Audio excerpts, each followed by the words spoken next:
चलिए बात अगली खबर की करते हैं। कल अनंतनाग में हुए इस एनकाउंटर में सेना के 2 बड़े अधिकारी, जिसमें एक कर्नल और एक मेजर शामिल हैं, उन्होंने सर्वोच्च बलिदान दिया, जबकि जम्मू कश्मीर पुलिस के डीएसपी हुमायूं भट्ट शहीद हो गए।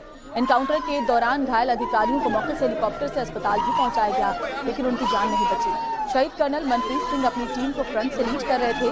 कर्नल मनप्रीत सिंह 19 राष्ट्रीय राइफल्स के कमांडिंग ऑफिसर थे और कई सैन्य अभियानों में टीम का नेतृत्व कर चुके थे, जबकि शहीद मेजर आशीष धौने भी 19 राष्ट्रीय राइफल्स का हिस्सा थे और आतंकियों के खिलाफ लगातार लड़ते रहे। 15 अगस्त को सेना मेडल सम्मान भी उन्हें मिला था, जबकि शहीद डीएसपी हुमायूं भट्ट 2018 में पुलिस में शामिल हुए। उनके पिता गुलाम हसन भट्ट जम्मू कश्मीर पुलिस में बड़े अधिकारी रहे हैं और इन तीनों ही अफसरों को शहादत मिली है। ये 4 तस्वीरें हम आपको दिखा रहे हैं और अब कमांडो दस्ता बदले को पूरी तरीके से तैयार है। जल्द ही आतंकियों का खात्मा किया जाएगा जो अनंतनाग के इन जंगलों में इस वक्त छिपे हैं और भागे भागे फिर रहे हैं।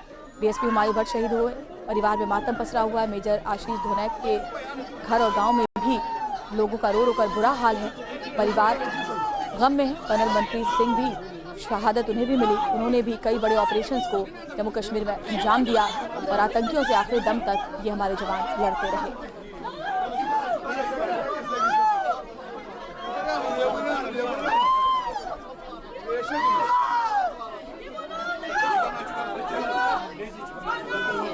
और हमारे साथ शहीद कर्नल मनप्रीत के घर मोहाली से मनोज कुमार हमारे सहयोगी जुड़ रहे हैं और साथ ही शहीद मेजर आशीष के घर पानीपत से गुरप्रीत चिन्ना हमारे साथ जुड़ रहे हैं। पहले मनोज, मैं आपका रुख करती हूं, क्योंकि जाहिर तौर पर सर्वोच्च बलिदान कर्नल मनप्रीत ने दिया है। घर में मातम का माहौल जरूर होगा, लेकिन शहीदों के जो घर वाले होते हैं उनको गम जितना होता है उससे ज्यादा गर्व होता है, क्योंकि भारत माँ के लिए सर्वोच्च बलिदान उनके सपूत ने दिया है।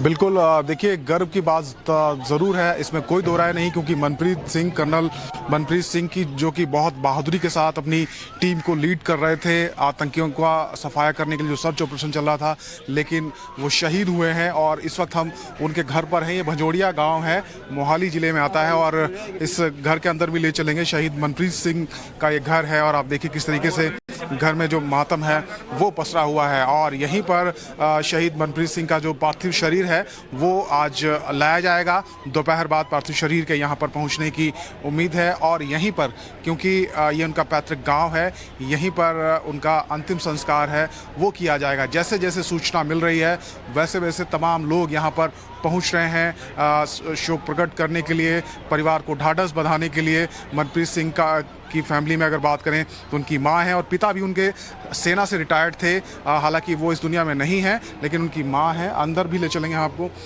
जो परिवार है वो देखिए, ये शहीद मनप्रीत सिंह की जो फैमिली है उनकी माता जी हैं, बहन है, परिवार के जो बाकी सदस्य हैं वो यहाँ पर बैठे हैं। रात तक किसी को नहीं जानकारी दी गई थी कि क्या हुआ है मनप्रीत सिंह के साथ, लेकिन सुबह क्योंकि बताना ज़रूरी था उसके बाद पूरे परिवार को बताया गया कि किस तरीके से ये दुखद जो घटना है ये सामने आई है। माँ को गर्व भी है, हालांकि दुख की घड़ी ज़रूर है परिवार के लिए, इसमें कोई दो राय नहीं, न सिर्फ परिवार के लिए, गांव के लिए, बल्कि पूरे देश के लिए ये बहुत दुख की घड़ी है। पूरा देश इस वक्त शोक में है। और मनप्रीत सिंह की बात करें तो उनकी पत्नी है, 2 बच्चे हैं। मनप्रीत सिंह की जो वाइफ हैं वो भी जो है शिक्षिका है, वो यहाँ से कुछ दूर पंचकुला रहती हैं, लेकिन अब पूरा परिवार यहाँ पहुँच रहा है। जी बिल्कुल, मैं लौटूंगी आपके पास। दरअसल शहादत की खबर मिलते ही शहीदों के घर पर मातम पसर गया। मेजर आशीष धौने पानीपत के रहने वाले थे और 19 राष्ट्रीय राइफल्स का हिस्सा थे। शहादत की खबर मिलते ही उनके घर में भी रो रो कर सबका बुरा हाल है। 15 अगस्त को ही उन्हें सेना मेडल सम्मान मिला था और मूल तौर पर पानीपत के बिंझौल गाँव के वो निवासी थे और अब उनका पार्थिव शरीर जब तिरंगे में लिपटा हुआ उनके घर पहुंचेगा, उनके पैतृक आवास पहुंचेगा, तो जाहिर तौर पर नम आंखों के साथ उनको अंतिम विदाई दी जाएगी। हमारे साथ गुरप्रीत चिन्ना, हमारे सहयोगी, उनके घर पानीपत से जुड़ रहे हैं। गुरप्रीत चिन्ना, वहां पर भी माहौल गमगीन होगा, लोगों का हुजूम उमड़ पड़ा होगा, क्योंकि जब हमारे जवान देश के लिए शहादत देते हैं तो न सिर्फ उनका परिवार बल्कि पूरा गाँव उमड़ पड़ता है उन्हें अंतिम विदाई देने के लिए। कब तक उनका पार्थिव शरीर पहुंचेगा?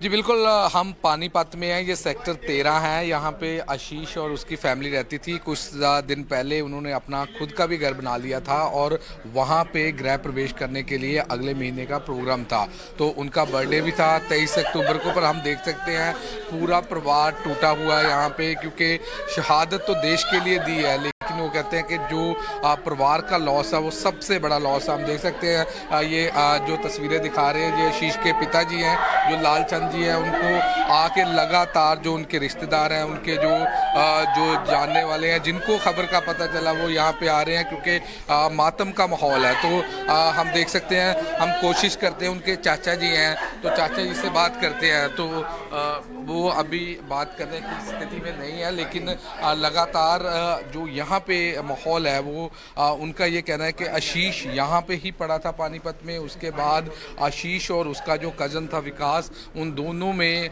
आर्मी में जाने की सबसे बड़ी तमन्ना थी और वो वहाँ पे गए और 15 अगस्त को उनको वहाँ पे एक सेना मेडल मिलता है। उसके बाद लगातार घर में खुशियाँ मनाई जाती है और अब लगातार उनका इंतज़ार किया जा रहा था, क्योंकि 23 अक्टूबर के पास उनका जन्मदिन होता है और जन्मदिन को मनाने के लिए यहाँ पे एक घर बनाया है उन्होंने पानीपत में, जो गांव से सिर्फ कुछ किलोमीटर दूर है। और उनका ये कहना था गृह प्रवेश के लिए उन्होंने पूरे परिवार को भी बुलाया था, लेकिन कल अचानक ऐसे जब आतंकियों से, देश के दुश्मनों से लड़ते हुए उन्होंने अपनी लाइफ सेक्रीफाइस की है। मैं अपने कैमरा साथी को कहूँगा तस्वीरें दिखाई है यहाँ पे, जो यहाँ के जितने भी उनके रिश्तेदार हैं वो सारे आए, उनसे बात करने की कोशिश करते हैं। सर, बहुत बड़ा नुकसान है, लेकिन देश के लिए शहादत दी है। भाई साहब, हमारे देश के लिए इससे बढ़कर तो कोई नुकसान हो नहीं सकता। हम रोज़ कितने बच्चों के साथ देते रहेंगे। मैं तो सरकार से अपील करता हूँ कि इससे अच्छा मौका नहीं आना हमारे पास, भारत के पास। अब जो भी होना आर पार हो जाना चाहिए। कितनी माँ की कोख उजड़ी है, कितने भाई का, बहन के भाई गए हैं, कितने बच्चों का साया उठा है। तो इसमें सरकार ने थोड़ा, सरकार अच्छा काम कर रही, अच्छी पहल कर रही। कि पहले तो था ही कुछ नहीं, पाकिस्तान हमारे से सबूत मांगता था, सबूत हमारे पास उससे बेटर कोई होता नहीं था और वो भी अमान्य हो जाते थे। अब गोली का जवाब गोली से तो दे रही है सरकार, लेकिन इससे काम नहीं चल रहा, इससे आगे बढ़ना चाहिए। तो गोली का जवाब गोली से दे रही है सरकार, लेकिन यहाँ पे आशीष के घर पे जो उनके रिश्तेदार हैं उनको, उनका ये कहना है इससे बढ़ना चाहिए, जबकि हमने अपना जो पुत्र है वो देश के लिए शहादत दी है, लेकिन कब तक ये शहादत चलती जाएगी? Have to take it very very seriously. गम भी है और साथ ही साथ आक्रोश भी है आतंकियों के खिलाफ, और कड़ी कार्रवाई और बदले की बात लोग कह रहे हैं। आप